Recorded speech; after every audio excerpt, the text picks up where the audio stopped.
Mr. Batten for 2.5 minutes. Thank you, Madam President. Every time we think that things can't get worse, they do. Every time Mrs May gets up to speak, we think that she may say something to resolve the situation. Instead, she just sinks lower into tragedy and farce.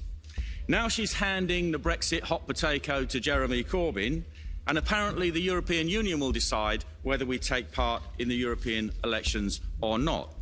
Now, has the whole Brexit process fiasco been an elaborate conspiracy between Mrs May and the EU, or is it just due to her monumental incompetence? Either way, we have to hand it to you, Mr Juncker, Mr Barnier.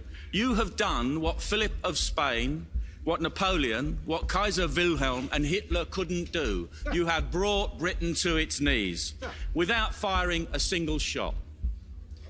But you could not have done any of these things without the connivance of the traitors, quislings and collaborators in the British Parliament and British establishment. As Seneca said, a nation cannot survive treason from within, and treason it is. Mrs May and the Tories planned to betray Brexit from the start. They have betrayed it by means of delaying and impeding, with the intention of finally overturning it altogether and setting aside the decision of the referendum. Many of the 17.4 million people in the UK who voted Leave now believe that their vote is pointless. But Britain is still nominally a democracy, and the vote is the only weapon that ordinary people have. Those 17.4 million people can still vote for Brexit, and they can make a start on the 2nd of May when the UK Independence Party is fielding candidates up and down the country in the English and Welsh local elections.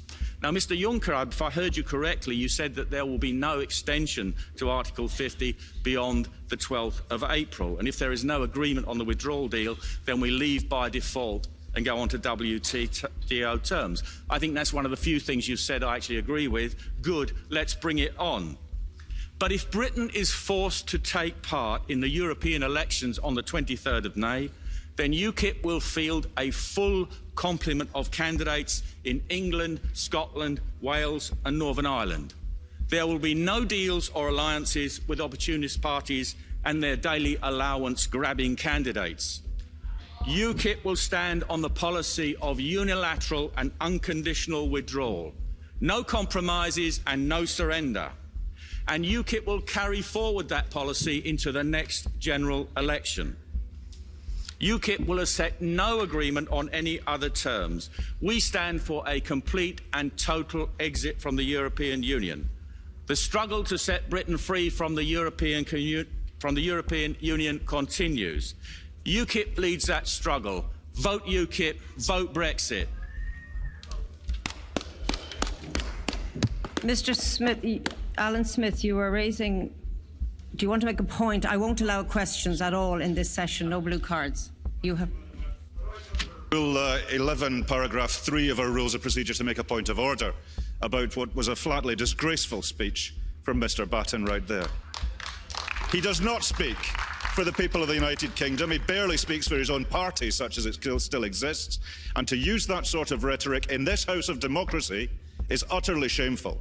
Can I suggest that you and the Presidency think whether or not this House should continue to give a platform to these wreckers for their poison? What the hell did you just say? To these wreckers for their poison.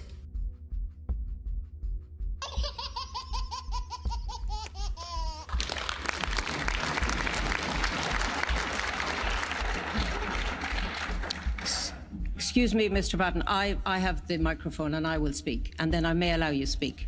Can I say that I will definitely bring your issue to the President? I was also concerned about the use of another term, punishment beating. I find that a difficult term in the context of my own country. Sir, do you have a point?